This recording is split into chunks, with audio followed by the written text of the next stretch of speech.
Go up into your attic, or down into the corner of the basement, to that spot where forgotten family belongings go to rest. You might see a heavy, black, vaguely coffin-shaped case, covered in a thick layer of dust. You pop the old brass latches, and the case opens with a musty sigh. Inside, you see it. An old typewriter. The keys are a creamy yellowed color, the black paint is chipped in places, and the ribbon is a dried-out, faded memory. Your first thought is almost certainly this is a 100-pound paperweight. It's a cool-looking but completely useless relic from a world before computers, a mechanical dinosaur. You might think about hauling it to the curb or selling it for $10 as a decorative prop. But before you dismiss it as obsolete junk, you need to understand the history and craftsmanship you could be looking at. What if that machine was the exact same model that a great American novelist used to write a literary masterpiece? What if its unique, elegant typeface is highly sought after by writers and artists today for its character?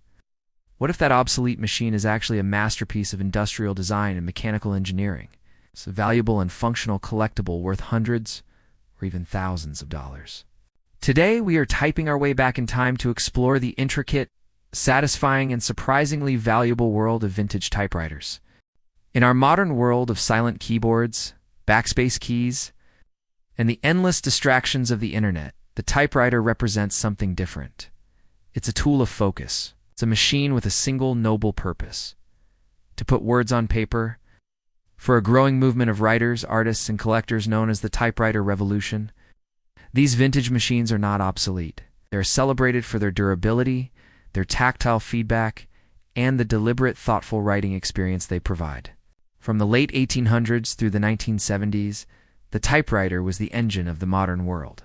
It powered businesses, wrote love letters, reported wars, and created great literature. The companies that built them were giants of American industry, engaged in a fierce competition to create the most reliable, smoothest, and most beautiful machines possible. They were built with solid steel, brilliant chrome, and ingenious mechanical linkages, designed not to be replaced every few years, but to last for generations. Today, that legacy of quality is what makes them so collectible. So, how do you know if the old typewriter in your closet is a common clunker or a coveted classic? The value is determined by a combination of its brand, its condition, its features, and its rarity. First and foremost, you need to know the great American brands. For decades, the industry was dominated by the Big Four. Underwood, its legendary No. 5 model, with its open look-through design, became the definitive office typewriter for the first half of the 20th century. Royal, a company famous for its incredibly smooth and reliable portable typewriters, like the iconic Quiet Deluxe. Remington, one of the true pioneers that first commercialized the machine, with a long and storied history of innovation. And Smith Corona, the absolute king of the mid-century portable market, producing millions of durable machines for students, homes, and offices. Finding a machine from one of these four makers is your first sign that you have a piece of quality American engineering. But the brand is just the beginning. The number one factor for value is mechanical condition. Does it actually work? This is a machine, after all. You need to test it. Do all the keys strike the page and return smartly? Does the carriage, the part that holds the paper, advance smoothly with each keystroke and return crisply when you hit the lever? A fully functional, ready-to-use typewriter is vastly more valuable than a broken one that needs expensive and time-consuming repairs. Next is cosmetic condition. Is the paint original and in good shape, or is it covered in chips, scratches, and rust? Are the decals and logos crisp and easy to read? Are the key tops, the little glass or plastic covers on the keys, all present and not cracked or yellowed? Machine that has been well cared for will always command a higher price.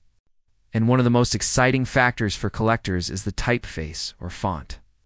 While most typewriters came with a standard blocky font called Pica or a smaller version called Elite, some were factory fitted with rare and beautiful alternative typefaces. You might find a machine with an elegant flowing script or a cursive font, or a formal, architectural font.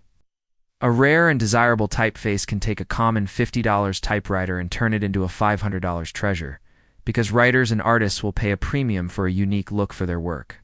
Finally, there's the rarity of the model. Some models had short production runs, unique design features, or were high-end machines that were expensive even when new. Finding one of these less common models is always a great discovery. Now let's look at some of the Holy Grail typewriters. These are the legendary models that are celebrated for their design, their performance, and their place in history. The first is the undisputed icon, the Underwood No. 5. Introduced in 1900. This was not the first typewriter, but it was the first truly modern, reliable, and universally adopted one. With its black cast-iron frame, exposed type bars, and 4/0 QWERTY keyboard, it set the standard for what a typewriter should be for the next 50 years. Millions were produced, so they are not necessarily rare. However, finding a very early example from the 1900s, one that has been well preserved with its original decals intact, is like finding a Model T Ford in a barn. It is the definitive antique typewriter, a beautiful piece of industrial history. While the Underwood was the king of the office, the king of the portable writing machine for many authors is the Hermes 3000. This is a Swiss-made machine. It was incredibly popular in the United States and is revered by writers for its unparalleled typing experience. Made from the late 1950s onward. The most desirable models are the earlier seafoam green ones with the curvy body style. The Hermes 3000 is famous for its buttery smooth, responsive, and almost silent keystrokes. It feels less like a machine and more like a precision instrument. Finding a clean, working Hermes 3000 from the 1960s is a major score for anyone who loves to write. Another writer's favorite is the Royal Quiet Deluxe. This beautiful, reliable portable was produced in various forms. From the 1930s through the 50s, it was a favorite of authors like Ernest Hemingway. The most iconic models from the late 40s and early 50s are known for their sleek, rounded bodies and glass keytops. While the standard black or gray crinkle paint versions are common, finding one in a rare factory color like red, blue, or green makes it a much more valuable prize for collectors. And no list would be complete without mentioning the icon of modern design, the Olivetti Lettre 22 or 32. This is an Italian machine, but it captured the hearts of American writers and designers in the 1950s and 60s. It is so beautiful and so perfectly designed that it is part of the permanent collection at the Museum of Modern Art in New York. It's incredibly lightweight, sleek, and a joy to type on.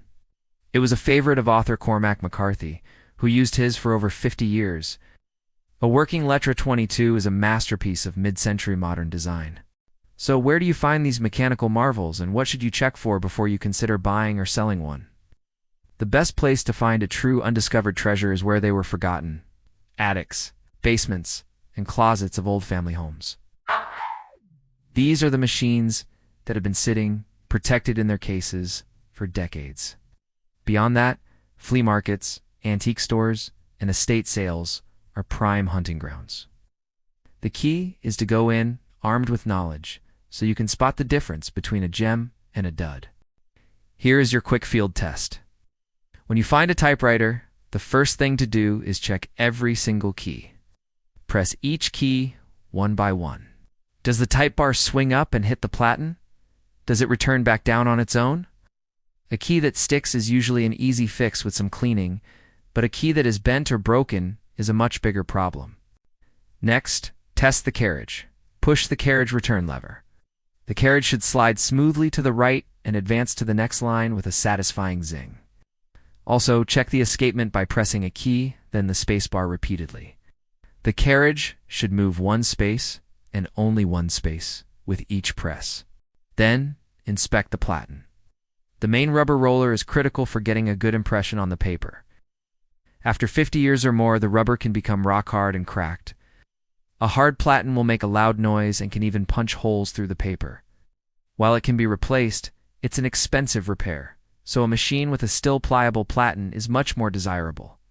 Finally, do a general inspection. Look for any serious rust or damage. Check the case. Does it still have its key? Machine that has clearly been cared for is always a better bet. Once you have a machine, your best resource is the typewriter database. This is a massive online database where you can look up the serial number of your typewriter, usually found on the frame under the carriage. To find out its exact model and year of manufacture, for value, the most reliable source is eBay's sold listings. Search for your exact make and model to see what a working, cleaned example is actually selling for. And for community and advice, the online forums and Facebook groups for the typewriter insurgency, or the typewriter revolution, are full of passionate experts who are always happy to help a newcomer. A vintage typewriter is so much more than an obsolete piece of office equipment. It is a rebellion against the digital age of distraction. It's a beautiful, self-contained, and perfectly functional machine that encourages focused, deliberate thought. The rhythmic click-clack of the keys and the satisfying ring of the bell at the end of a line are the sounds of creation. These machines are a testament to a time when things were built to last, when craftsmanship mattered, and when the simple act of putting words on paper was a craft in itself. They are a connection to the writers, the journalists, the students, and the secretaries of the past. So, the next time you see an old typewriter at a flea market or uncover one in your own home, don't just see a heavy, dusty object. See the history. See the potential. You might be looking at a beautiful piece of American industrial art, a functional tool that's ready to write the next great novel, and a valuable treasure that has been waiting patiently for you to rediscover it. If you enjoyed this look into the world of mechanical writing, please hit that like button, subscribe to my channel, and tell us in the comments if you've ever had the pleasure of using a real, manual typewriter.